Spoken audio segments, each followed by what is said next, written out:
वारिस पठान कह रहे थे AIMIM पैलेस्टीन के साथ खड़ी है। तो मैं ये बता दूं कि जो कश्मीरी पंडितों के साथ खड़े नहीं हो पाए, जो भारत के साथ खड़े नहीं हो पाए, वो हमास के साथ खड़े हो जाएंगे, क्योंकि इनके धर्म का रिश्ता इन्हें दिखाई दे जाता है, जो चिंताजनक है।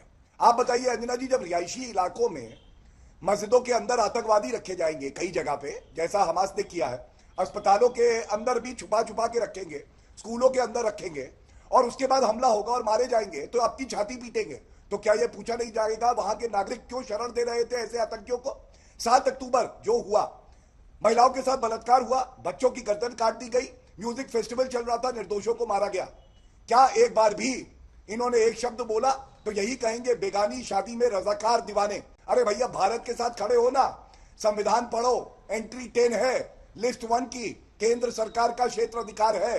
AIMIM से किसी ने पूछा है कि तुम्हारा स्टैंड क्या है? वारिस पठान की इंफॉर्मेशन अपने सूत्रों से आती होगी और पता नहीं वो कैसे सूत्र हैं, लेकिन पहली बात तो ये है कि अस्पताल के ऊपर तो बॉम्ब नहीं गिरा, अस्पताल की पार्किंग लॉट के ऊपर बॉम्ब गिरा, और वो भी अब प्रमाणित हो चुका है कि वो किसका रॉकेट था। वो नमस्कार दोस्तों, स्वागत है आप सभी का। आप देख रहे हैं हिंदुस्तान पॉइंट ऑफ व्यू। दोस्तों, आज मैं जिस वीडियो पर रिएक्शन देने वाला हूं वो वीडियो है आज तक यूट्यूब चैनल का। दोस्तों, आज की डिबेट होने वाली है बीजेपी के प्रवक्ता गौरव भाटिया और AIMIM के प्रवक्ता वारिस पठान के बीच में।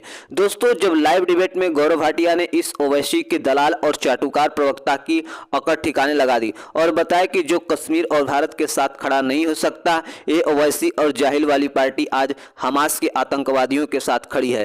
कुछ तो शर्म कर ले वारिस पठान। तभी इस चाटुकार प्रवक्ता वारिस पठान को गौरव भाटिया ने जमकर पेला। दोस्तों, यदि आप चैनल पर नए हैं, चैनल को अभी तक सब्सक्राइब नहीं किया है, तो प्लीज चैनल को सब्सक्राइब किए बिना मत जाएगा। तो चलिए हम लोग मेन वीडियो को स्टार्ट करते हैं। कह रहे हमारे बाल बच्चों को मारा, उसका क्या?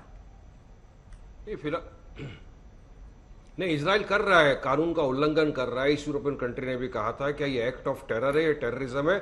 आप इस तरह से मेडिकल एड वगैरह बंद नहीं कर सकते और पॉपुलेटेड एरिया में नहीं मार सकते। मगर इजराइल इसमें क्या दलील देता है अंजना जी, कि वहां पर टनल बना के रखा है इन लोग ने। तो मैं पूछना चाहूंगा, जो क्रिश्चियनों का 1000 साल पुराना चर्च को इजराइल ने बॉम्बार्डिंग करके मार ध्वस्त कर दिया पूरा, वहां पे जिसके अंदर 21 लोगों की जानें चले गई सिविलियन की, तो क्या वहां भी कोई टनल था? टनल नहीं था। आली बाप्ती हॉस्पिटल के ऊपर जहां पे इजराइल ने अटैक किया, धमाका कर दिया, उड़ा दिया, क्या वहां पे कोई टनल था? वहां पे कोई टनल नहीं था। ये औरतों को शील्ड बनाता है, बच्चों को शील्ड बनाता है, सरासर झूठी बात है अंजना जी। ये एकदम झूठ, उसी तरह का झूठ है जो पहले फैला दिया था कि 40 बच्चों का गला काट दिया, मगर बाद में रिपोर्टर तक ने आके कह दिया कि हमारे पास कोई पुख्ता सबूत नहीं है। वॉशिंगटन ने आके कह दिया कि ये सब गलत बात है। इजराइल की डिफेंस फोर्स ने कह दिया कि ये गलत बात है, झूठी बात है। तो आप झूठ का जवाब सुनिए, फिर गौरव जी को भी बोलना है। टाइम कम है, नहीं कर सकते वारिस जी, टाइम कम। सुशांत जी वो कह रहे हैं रिहायशी इलाकों वाला जो पॉइंट है, बड़ी जल्दी है। मैं सारों पे कौन सा वाला पॉइंट अंजना? रिहायशी इलाके। वो कह रहे हैं कि अंतर्राष्ट्रीय कानून के तहत आप कैसे ऐसी जगहों पर बमबार्ड कर सकते? हाँ, बट अंतर्राष्ट्रीय कानून तो ये भी कहता है ना कि आप जो सिविलियन पॉपुलेशन है उसको आप ह्यूमन शील्ड नहीं बना सकते। और ये तो पता ही है सबको कि वो हमास जो है वो सिविलियन पॉपुलेशन को ह्यूमन शील्ड बनाता है। वारिस पठान की इंफॉर्मेशन अपने सूत्रों से आती होगी और पता नहीं वो कैसे सूत्र हैं, लेकिन पहली बात तो ये है कि अस्पताल के ऊपर तो बॉम्ब नहीं गिरा, अस्पताल की पार्किंग लॉट के ऊपर बॉम्ब गिरा, और वो भी अब प्रमाणित हो चुका है कि वो किसका रॉकेट था। वो पाकिस्तान और पैलेस्टीन के बीच में अक्सर बंदा कंफ्यूज कर जाता है, लेकिन वो इस्लामिक जिहाद वालों का था। दूसरी चीज ये कि जो चर्च है, वो चर्च के ऊपर बॉम्ब नहीं गिरा, वो एक उसकी एनेक्स थी, उसके ऊपर बॉम्ब गिरा है। तो वारिस वो भी अपने आप को थोड़ा सा संतुष्ट कर ले। तीसरी चीज, वारिस पठान ने बात की कि जी आप ये सिविलियंस वाला, तो मैंने इनका जवाब दिया, फॉस्फोरस की बात है। फॉस्फोरस बिल्कुल टोटली इलीगल नहीं है, उसको यूज करने के कुछ दायरे हैं, और अभी तक कोई प्रमाण ऐसा नहीं आया कि फॉस्फोरस को सिविलियन एरियाज में गिराया गया है। ठीक, उसको गिराया गया है खुले एरियाज में, जहां पॉपुलेटेड एरियाज हैं, बिल्टअप एरियाज हैं, वहां पर उसका इस्तेमाल नहीं हुआ। खुले एरियाज में जरूर उसका इस्तेमाल हुआ है, और वो इंटरनेशनल लीगल कानून के हिसाब से बिल्कुल दुरुस्त है। और वारिस पठान खुद ही वकील है, तो ये इंटरनेशनल लॉ का हमसे क्यों पूछते हैं? खुद ही थोड़ा सा अध्ययन कर ले तो पता लग जाएगा इनको कि कितना हुआ है। गौरव भाटिया जी, पढ़ने लिखने की आदत नहीं है। देखिए अंजना जी, सबसे पहले तो मैं ये कहूंगा, वारिस पठान कह रहे थे AIMIM पैलेस्टीन के साथ खड़ी है, तो मैं ये बता दूं कि जो कश्मीरी पंडितों के साथ खड़े नहीं हो पाए, जो भारत के साथ खड़े नहीं हो पाए, वो हमास के साथ खड़े हो जाएंगे, क्योंकि इनके धर्म का रिश्ता इन्हें दिखाई दे जाता है, जो चिंताजनक है। और दोहरे मापदंड, रिहायशी इलाकों की बात कर रहे हैं।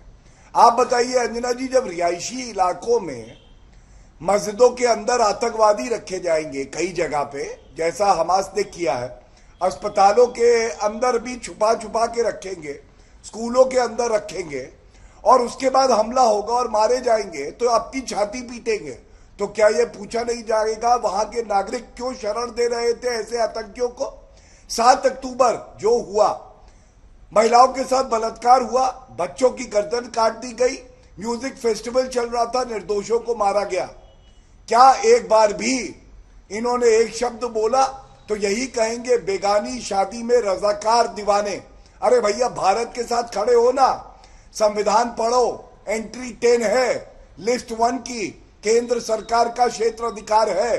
AIMIM से किसी ने पूछा है कि तुम्हारा स्टैंड क्या है? हमको यहाँ पे जोड़ा जाता है कि नहीं आप आतंकवादी का समर्थन कर रहे, कहीं भी नहीं समर्थन कर रहे।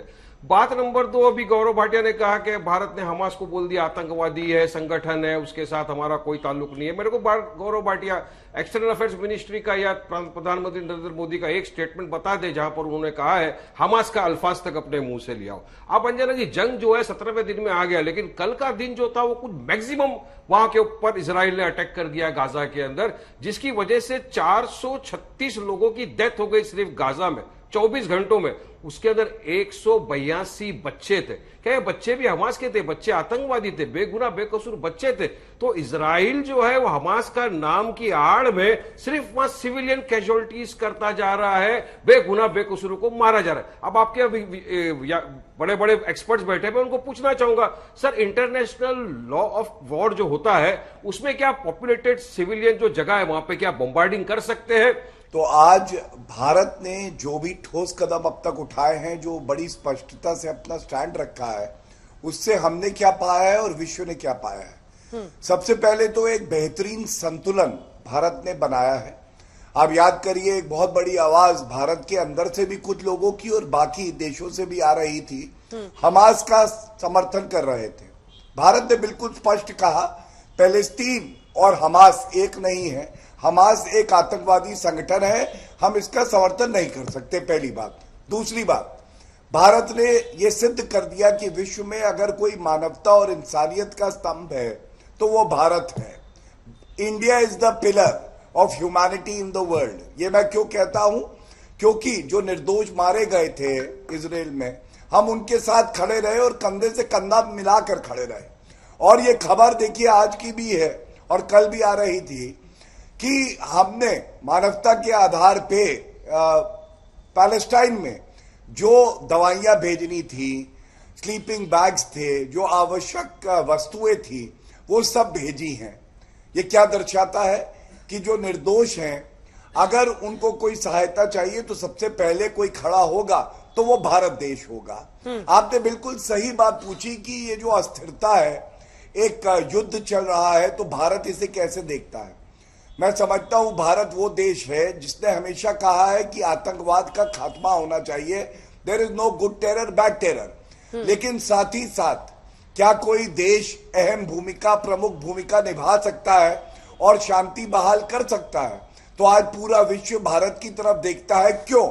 क्योंकि एक तरफ इजराइल के जो प्रधानमंत्री हैं उनसे भी बातचीत हो रही है, दूसरी तरफ हमने देखा नरेंद्र मोदी जी ने जो फिलिस्तीन के लीडर हैं उनसे भी बात करी है। ये क्या दर्शाता है? ये दर्शाता है कि हमारे देश के प्रधानमंत्री की विश्वसनीयता है। सारे जितने विश्व के बड़े नेता हैं हमारे प्रधानमंत्री जी से बात करते हैं। लेकिन एक सबब और एक बात मैं उठाना चाहूंगा जो चिंता का विषय है। आज खबर आ रही थी SFI, ये स्टूडेंट विंग है, तो ये SFI प्रदर्शन कर रहा था कि भाई जो हमास है उसके साथ खड़ा होना चाहिए। मैं केवल इतना कहूंगा, हमने आपसे आर्थिक सहायता नहीं मांगी है, हमने किसी राजनीतिक दल से सहयोग भी नहीं कहा दो, क्योंकि वो एक धर्म विशेष के लोगों के साथ खड़े हैं। लेकिन ये समय है जब आप चुप्पी साधे रहे। अगर आप चुप्पी साधे रहेंगे तो भारत का हित देखने के लिए मजबूत सरकार, मजबूत प्रधानमंत्री है, और धर्म के आधार पे अगर आप समर्थन देंगे जैसा ओवैसी जी और कांग्रेस पार्टी भी कर रही है तो ये बेहद चिंताजनक होगा।